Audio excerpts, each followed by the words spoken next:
ನಮಸ್ಕಾರ ವೀಕ್ಷಕರೇ, ನಾನು ನಿಮ್ಮ ಮಂಜುನಾಥ್ ಅಡ್ವೊಕೇಟ್ ಮಾತಾಡ್ತಾ ಇರೋದು. ಇವತ್ತು ನಮ್ಮ ರಾಜ್ಯದ ಮುಖ್ಯಮಂತ್ರಿ ಆಗಿರ್ತಕ್ಕಂಥ ಡಿ.ಕೆ. ಶಿವಕುಮಾರ್ ಅವರು ಸರ್ಕಾರದಿಂದ ಕೊಟ್ಟಿರುವಂತಹ ಸೈಟುಗಳು, ಅದು BDA ಆಗಿರಬಹುದು, ಅಲಾಟೆಡ್ ಸೈಟ್ಗಳಾಗಿರಬಹುದು. ಸೊ ಇಂತಹ ಸೈಟ್ಗಳು ನಾವು ಕೊಟ್ಟಿರೋದು ಮನೆಯನ್ನು ಕಟ್ಟಿಕೊಳ್ಳದೆ 5 ವರ್ಷದ ಒಳಗೆ ಸುಮ್ಮನೆ ಅದನ್ನು ಒಂದು ಇನ್ವೆಸ್ಟ್ಮೆಂಟ್ ಆಗಿ ಬಿಟ್ಕೊಂಡು ಅದನ್ನು ಕ್ಲೀನ್ಗಳು ಕೂಡ ಮಾಡಿಸದೆ, ಸೈಟನ್ನು ಕಾಂಪೌಂಡ್ ಹಾಕ್ಕೊಳ್ಳದೆ, ಶುಚಿಯಾಗಿ ಇಟ್ಟುಕೊಳ್ಳದೆ ಇದ್ದಿದ್ದೇ ಆದಲ್ಲಿ ನಾವು ಆ ಒಂದು ಸೈಟ್ಗಳನ್ನು ವಾಪಸ್ ತಗೊಂಡ್ಬಿಡ್ತೀವಿ. ಸೊ ನಮಗೆ ಅವರು ಏನು ಹಣವನ್ನು ಕೊಟ್ಟಿದ್ದಾರೆ ಅದನ್ನು ನಾವು ಅವರಿಗೆ ಕೊಟ್ಬಿಡ್ತೀವಿ, ಬಡ್ಡಿಯನ್ನು ಸೇರಿಸ್ಬಿಟ್ಟು ಕೊಟ್ಬಿಡ್ತೀವಿ ಅಂತ ಹೇಳಿ ಈ ರೀತಿಯಾದಂತಹ ಮಾತನ್ನು ಮಾತಾಡಿದ್ದಾರೆ. ಸೊ ಇದು ಸಾರ್ವಜನಿಕರಿಂದ ಸಾಕಷ್ಟು ಆಕ್ಷೇಪ ಬಂದಿದ್ದರಿಂದ ಈಗ ಅವರು ಸೈಟ್ ಅವರಿಗೆ ಬೇಡ, ಮನೆ ಕಟ್ಟಲ್ಲ ಅಂದರೆ ಅವರು ನಮಗೆ ಕೊಟ್ಬಿಡಲಿ ಅನ್ನೋದ್ರ ಜೊತೆಗೆ ಅದಕ್ಕೆ ಟ್ಯಾಕ್ಸ್ ಏನಿದೆಯಲ್ಲ ಆ ಟ್ಯಾಕ್ಸನ್ನು ದುಪ್ಪಟ್ಟು ಕಟ್ಟಲಿ, ಇಲ್ಲ ಅಂತ ಹೇಳಿದ್ರೆ ಡಬಲ್ ಟ್ಯಾಕ್ಸ್ ಕಟ್ಟಲಿ ಅಂತ ಹೇಳಿಬಿಟ್ಟು ಮಾತನಾಡ್ತಾ ಇದ್ದಾರೆ. ಫಾರಿನ್ಗಳಿಗೆ ಹೋಗಿ ಬಂದು ಫಾರಿನನ್ನು ನೋಡಿ ನಮ್ಮ ಒಂದು ರಾಜ್ಯ ಕೂಡ ಶುಚಿಯಾಗಿ ಇಟ್ಕೋಬೇಕು, ಸೈಟ್ಗಳನ್ನು ಕ್ಲೀನ್ ಮಾಡಿ ಇಟ್ಕೊಳ್ಳಿ, ಗಲೀಜು ಮಾಡಬೇಡಿ, ಕಾಂಪೌಂಡ್ಗಳ್ನ ಹಾಕಿ ಇಟ್ಕೊಳ್ಳಿ, ಭದ್ರತೆ ಮಾಡ್ಕೊಳ್ಳಿ ಅಂತ ಹೇಳೋದು ಖಂಡಿತ ತಪ್ಪಲ್ಲ. ಅದು ಸರಿಯಾದಂತಹ ವಿಚಾರನೇ, ಅದು ಸಾರ್ವಜನಿಕರು ಮಾಡಬೇಕಾಗಿರೋದು ಕೂಡ. ಸುಮ್ಮನೆ ತಿಪ್ಪೆಗಳ ಥರ ಅದನ್ನು ಬಿಟ್ಕೊಂಡು ಕೂರಬಾರ್ದು. ಒಂದು ಸ್ವತ್ತು, ಒಂದು ಆಸ್ತಿ ಅಂತಂದ ಮೇಲೆ ಒಂದು 6 ತಿಂಗಳಿಗೊಮ್ಮೆ ಆದರೂ ಹೋಗಿ ನೋಡಿಕೊಂಡು ಬಂದು ಒಂದು ಕಾಂಪೌಂಡ್ಗಳು ಹಾಕಿ ಶುಚಿ ಮಾಡ್ಕೋಬೇಕು. ಏನು ಒಂದು 2,000 3,000 ಖರ್ಚು ಮಾಡಿಕೊಂಡ್ರೆ ಮಾಡ್ಕೊಳ್ಳಿ, ಸೈಟ್ಗಳನ್ನು ಶುಚಿಯಾಗಿ ಇಟ್ಕೋಬೇಕು. ಇಲ್ಲಾಂದರೆ ಅಕ್ಕಪಕ್ಕದವರಿಗೆ ಸಮಸ್ಯೆಗಳಾಗ್ತವೆ, ಹಾವುಗಳು ಸೇರಿಕೊಳ್ಳೋದು, ಇನ್ನೇನೋ ಪ್ರಾಣಿಗಳು ಬಂದು ಸೇರಿಕೊಳ್ಳೋದು, ಏನೋ ಇದರಿಂದ ಸೊಳ್ಳೆಗಳು, ಸಾಕಷ್ಟು ಅಕ್ಕಪಕ್ಕದವರು ಮನೆ ಕಟ್ಕೊಂಡಿರೋರಿಗೆ ತೊಂದರೆಗಳಾಗುತ್ತೆ, ದುರ್ವಾಸನೆ ಇದೆಲ್ಲ ಬರುತ್ತೆ ಅನ್ನೋದು ಖಂಡಿತ ಸರಿ. ಸೊ ಆದ್ದರಿಂದ ಅವರ ಒಂದು ಉದ್ದೇಶ ಸರಿಯಾಗಿದೆ, ಅದನ್ನು ಖಂಡಿತ ಸಾರ್ವಜನಿಕರು ಮಾಡಬೇಕು ಅಂತ ನಾನು ಕೂಡ ಕೇಳ್ಕೊಳ್ತೇನೆ. ಆದರೆ ಫಾರಿನಲ್ಲಿ ನೋಡ್ಕೊಂಡು ಬಂದು ಅದೇ ಥರದ್ದು ನಾನು ಕೊಟ್ಟಿರೋದು ನೀವು ಮನೆ ಕಟ್ಟಲಿಲ್ಲ ಅಂತ ಹೇಳಿದ್ರೆ ನಾವು ವಾಪಸ್ ತಗೊಂಡ್ಬಿಡ್ತೀವಿ, ಇಲ್ಲ ಟ್ಯಾಕ್ಸ್ ಡಬಲ್ ಹಾಕ್ಬಿಡ್ತೀವಿ, ಈ ಥರದ್ದೆಲ್ಲ ಮಾತುಗಳು ಸರಿ ಹೋಗೋದಿಲ್ಲ. ಯಾಕೆ ಅಂತ ಹೇಳಿದ್ರೆ ಹೇಳುವ ರೀತಿಯಲ್ಲಿ ಹೇಳಬೇಕಾಗುತ್ತೆ. ಇದು ಪ್ರಜಾಪ್ರಭುತ್ವ ಸರ್ಕಾರ ಮತ್ತು ಈ ಒಂದು ಯಾವುದೇ ಒಬ್ಬ ವ್ಯಕ್ತಿಯ ಆಸ್ತಿಯನ್ನು ಬೇಕಾಬಿಟ್ಟು ಈ ರೀತಿಯಾಗಿ ತೆಗೆದುಕೊಳ್ಳೋದಕ್ಕೆ ಬರೋದಿಲ್ಲ. ಸೆಕ್ಷನ್ 300A ರಕ್ಷಣೆಯನ್ನು ಕೊಡುತ್ತೆ. ಸಂವಿಧಾನ ಪ್ರತಿಯೊಬ್ಬ ಖಾಸಗಿ ವ್ಯಕ್ತಿಯ ಸ್ವತ್ತಿಗೆ ರಕ್ಷಣೆಯನ್ನು ಕೊಡುತ್ತೆ. ಮತ್ತು ಹೀಗೆ ಏನೋ ಸಾರ್ವಜನಿಕರಿಂದ ಜವಾಬ್ದಾರಿಯನ್ನು ಬಯಸಿದಂತಹ ಸರ್ಕಾರಕ್ಕೆ ಅಧಿಕಾರವನ್ನು ಕೊಟ್ಟಿರ್ತಕ್ಕಂತಹ ಪ್ರಜೆಗಳು ಕೇಳಬಹುದಲ್ವಾ? ನಿಮಗೆ ನಾವು ಅಧಿಕಾರವನ್ನು ಕೊಟ್ಟಿರೋದು ನಮಗೆ ಒಳ್ಳೆಯ ರಸ್ತೆಗಳನ್ನು ಕೊಡಲಿಕ್ಕೆ, ಒಳ್ಳೆಯ ಗಾಳಿಯನ್ನು ಕೊಡಲಿಕ್ಕೆ, ಒಳ್ಳೆಯ ಕಸಮುಕ್ತ ವಾತಾವರಣವನ್ನು ಕೊಡಲಿಕ್ಕೆ. ಈ ಒಂದು ಅಡ್ಮಿನಿಸ್ಟ್ರೇಷನ್ ಮಾಡೋದಕ್ಕೆ ನಿಮಗೆ ಯೋಗ್ಯತೆ ಇಲ್ಲ ಅಂದರೆ ನೀವು ನಿಮ್ಮ ಅಧಿಕಾರ ರಾಜೀನಾಮೆ ಕೊಟ್ಟು ಹೋಗ್ತಾ ಇರಿ ಅಂತ ಕೇಳ್ಬೋದಲ್ಲ ಬೀದಿಗಿಳಿದು. ಜನಗಳು, ಪಬ್ಲಿಕ್ಗಳು ಎಲ್ಲದಕ್ಕೂ ಸಹಕಾರ ಮಾಡಿಕೊಂಡು ಸಹಕರಿಸಿ ಅವರು ಜೀವನವನ್ನು ಮಾಡಬೇಕು. ಇಲ್ಲ ಅಂತ ಹೇಳಿದ್ರೆ ಯಾವ ಮೂಲೆಯಿಂದ ನಾನು ಜನಗಳನ್ನು ಬೆದರಿಸೋಣ, ಯಾವ ಮೂಲೆಯಿಂದ ನಾವು ತೆರಿಗೆಗಳನ್ನು ಕಿತ್ಕೊಳ್ಳೋಣ ಜನಗಳಿಂದ, ಈ ಚಿಂತನೆಗಳೇ ನಡೀತಾ ಇರೋದು ಹೆಚ್ಚಾಗಿ ಕಂಡು ಬರ್ತಾ ಇದೆ. ಆದ್ದರಿಂದ ಇದೆಲ್ಲವೂ ನಿಲ್ಲಬೇಕು. ಹೇಳೋದನ್ನು ಹೇಳುವ ರೀತಿಯಲ್ಲಿ ಹೇಳಬೇಕು, ಮಾತನಾಡುವುದನ್ನು ಕಲಿಯಬೇಕು. ಮತ್ತು ಸೈಟ್ ಮಾಡಿಕೊಂಡವರು ಏನೋ BDA ನೀವು ಅಲಾಟ್ ಮಾಡಿ 5 ವರ್ಷದೊಳಗೆ ನಾವು ಮನೆ ಕಟ್ಕೊಳ್ಳೋಕ್ಕೆ ಕೊಟ್ಟಿದ್ದು ಅಂತಂದರೆ 5 ವರ್ಷದೊಳಗೆ ಮನೆ ಕಟ್ಟಬೇಕು ಅಂತ ರೆವಿನ್ಯೂ ದಾಖಲೆಗಳಲ್ಲಿ ನೀವು ದಾಖಲು ಮಾಡಿ. 5 ವರ್ಷದ ಒಳಗೆ ಮನೆ ಕಟ್ಟಲಿಲ್ಲ ಅಂತಂದರೆ ಇದನ್ನು BDA ವಾಪಸ್ ತೊಗೊಂಡ್ಬಿಡುತ್ತೆ, ದುಡ್ಡನ್ನು ವಾಪಸ್ ಕೊಟ್ಟು ಅಂತ ಹೇಳಿಬಿಟ್ಟು ಮಾಡಬೇಕಾಗಿತ್ತು. ಇದು ಯಾವುದನ್ನು ಮಾಡದೆ ನೀವು ಆಬ್ಸಲ್ಯೂಟ್ ಓನರ್ಶಿಪ್ಪು ಸೇಲ್ ಡೀಡ್ಗಳನ್ನು ಮಾಡಿಕೊಟ್ಬಿಟ್ಟು ಇಷ್ಟ ಬಂದಂಗೆ ನೀವು ಮಾತನಾಡೋದಕ್ಕೆ ಆಗುತ್ತಾ? ಅಧಿಕಾರದಲ್ಲಿ ಇದ್ದೀವಿ ಅಂತ ತರ್ಕವೇ ಇಲ್ಲದೆ, ಕಾನೂನೇ ಗೊತ್ತಿಲ್ಲದೆ ಇಚ್ಛೆ ಪಟ್ಟಂತೆ ನೀವು ಮಾತನಾಡ್ತಾ ಹೋದರೆ ಹೇಗೆ? ಇದರಿಂದ ಅಧಿಕಾರದಲ್ಲಿರೋರು ಹಿಂಗೆ ಮಾತಾಡಿದ್ರೆ ಜನಸಾಮಾನ್ಯರಿಗೆ ಗೊಂದಲಗಳಾಗುತ್ತೆ.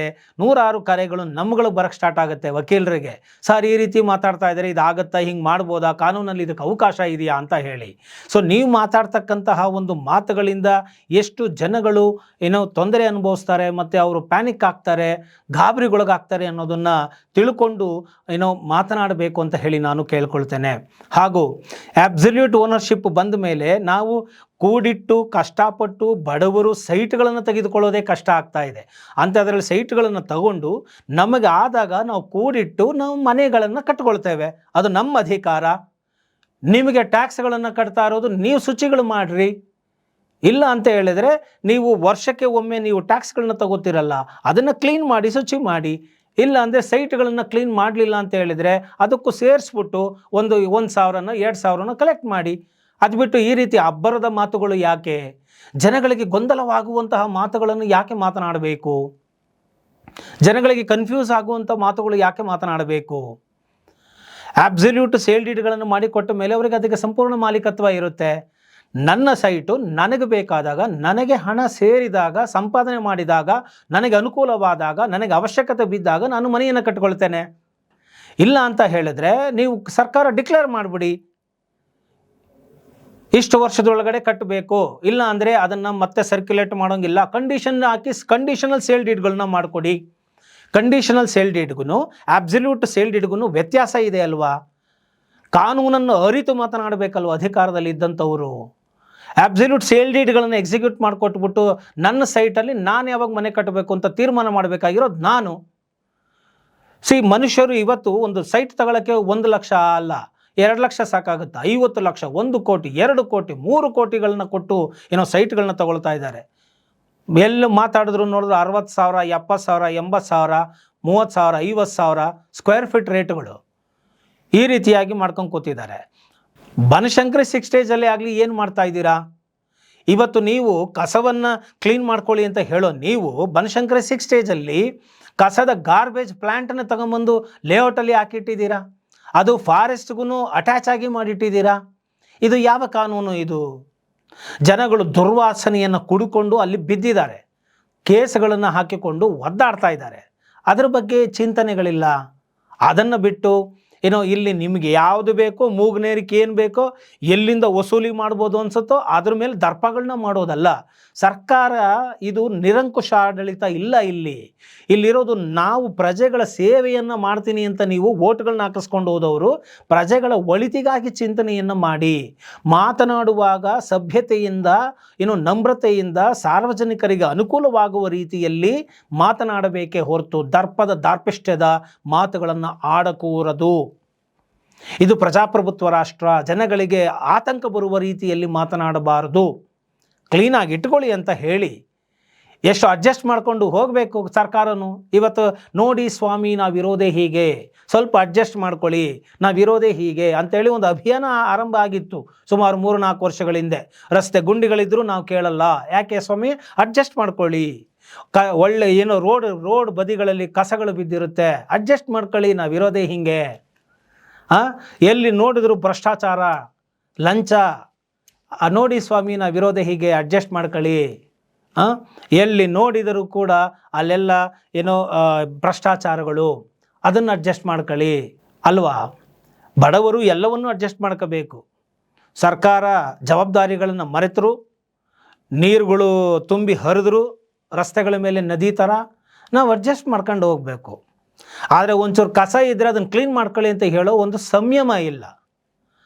ವಾಪಸ್ ತಗೊಂಬಿಡ್ತೀವಿ.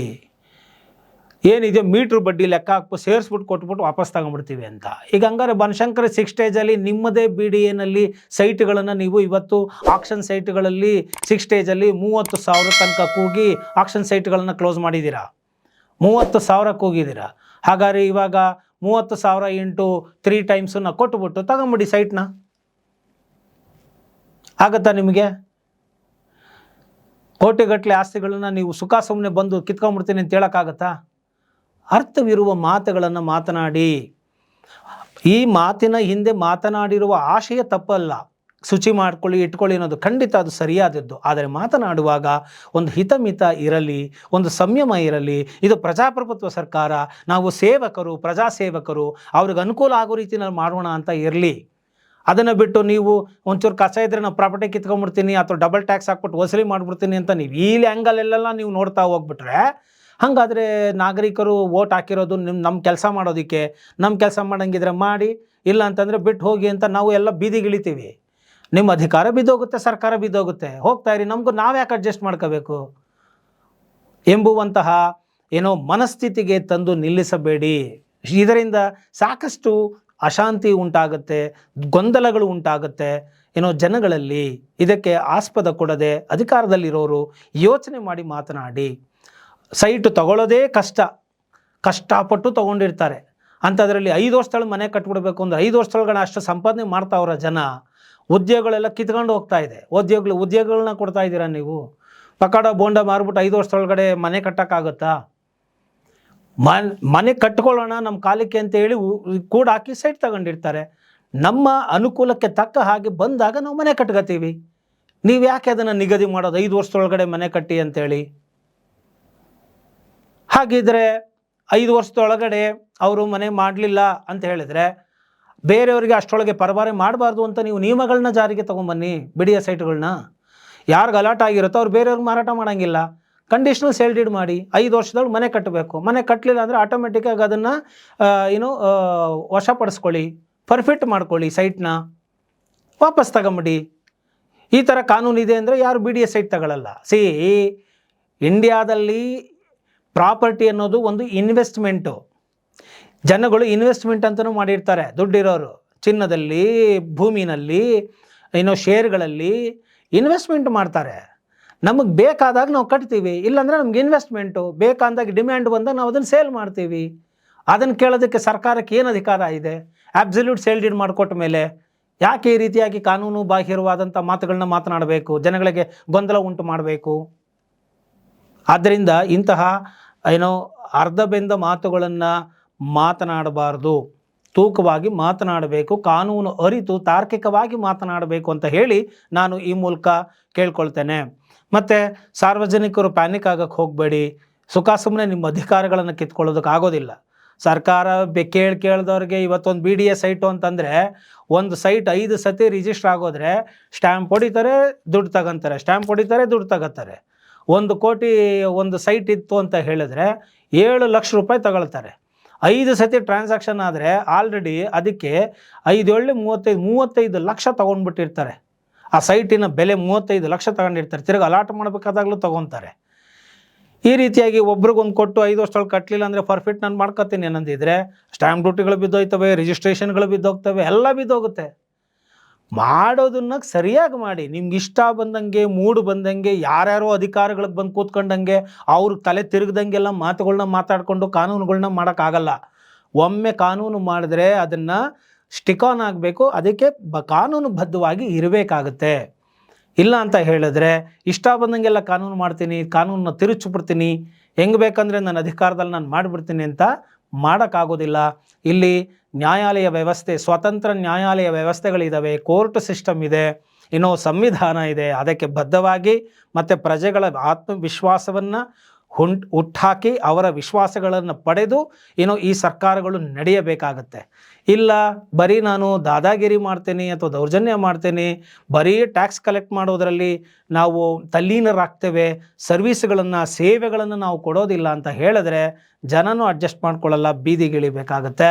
ಮತ್ತು ಸರ್ಕಾರನ ಉರುಳಿಸಿ ಅವ್ರಿಗೆ ಬೇಕಾಗಿರೋ ಸರ್ಕಾರನ ಅವ್ರ ಕೆಲಸ ಮಾಡಿಕೊಡುವಂಥ ಸೇವಕರನ್ನು ತಂದು ನಿಲ್ಲಿಸ್ತಾರೆ, ಅದಕ್ಕೆ ಕೂರಿಸ್ತಾರೆ ಅಧಿಕಾರದಲ್ಲಿ. ಯಾಕಂದರೆ ಇದು ಪ್ರಜಾಪ್ರಭುತ್ವ ಅಂತ ಹೇಳ್ತಾ, ಮುನ್ನೆಚ್ಚರಿಕೆಯನ್ನು ಇಟ್ಟುಕೊಂಡು ಮಾತನಾಡಿ ಅಂತ ಹೇಳ್ತಾ, ಜನಗಳು ಪ್ಯಾನಿಕ್ ಆಗಬೇಡಿ. ವಕೀಲರಾಗಿ ನಾವು ಹೇಳ್ತಾ ಇದ್ದೀವಿ, ಇಲ್ಲಿ ಕಾನೂನು ಸುವ್ಯವಸ್ಥೆಗಳಿರುತ್ತೆ. ಸುಮ್ಮನೆ ನಿಮಗೆ ಅಬ್ಸಲ್ಯೂಟ್ ಡೀಡ್ ಮಾಡಿಕೊಟ್ಟಾಗ ಈ ರೀತಿಯೆಲ್ಲ ಮಾಡೋಕ್ಕೆ ಬರೋದಿಲ್ಲ ಅಂತ ಹೇಳ್ತಾ, ಇಷ್ಟ ಆಗಿದ್ದೆ ಆದಲ್ಲಿ ಈ ಒಂದು ವಿಡಿಯೋ ಮರಿದ ಹಾಗೆ ಲೈಕ್ ಕೊಡಿ, ಇತರರಿಗೂ ಶೇರ್ ಮಾಡಿ, ಹಾಗೂ ಕಾಮೆಂಟ್ ಮಾಡಿ ಅಂತ ಹೇಳ್ತಾ ನಿಮ್ಮ ಅಭಿಪ್ರಾಯಗಳನ್ನು ಈ ಒಂದು ವಿಡಿಯೋವನ್ನು ಮುಗಿಸ್ತಾ ಇದ್ದೀನಿ. ಜೈ ಹಿಂದ್, ಜೈ ಕರ್ನಾಟಕ ಮಾತೆ.